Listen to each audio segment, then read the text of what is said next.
If you've ever tried learning a piece note for note, but then 6 months later have completely forgotten how to play it, I want you to listen up.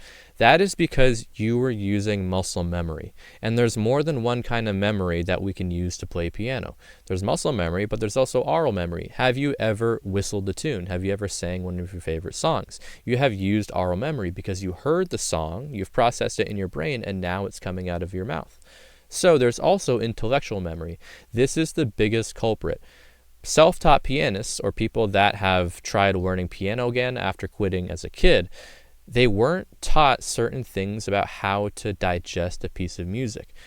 When you look at a piece of music and when you try to learn a piece of music, we're not just stringing a bunch of notes together and then having that come out of the piano.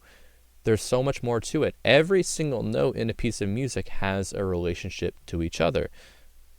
Every single structure that you might be able to identify within a piece of music, they all have, again, they have relationships to each other. And how can we actually start to dive into these relationships, into these structures, and have a deeper understanding of music?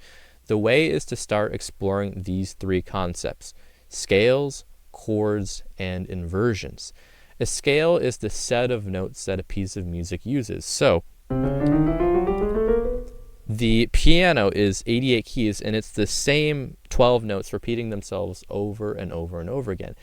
What do we do with that? If we actually reduce that amount to, let's say, 7, we can have a lot more choices. We can actually have a lot more fun because we have less notes to choose from. And with these notes, we can start to form certain structures called chords.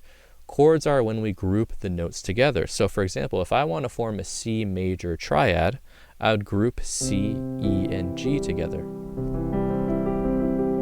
That sounds pretty nice. Let me pick a new chord. Let me pick a new quality here. I want to form D minor. Okay, D, F, and A.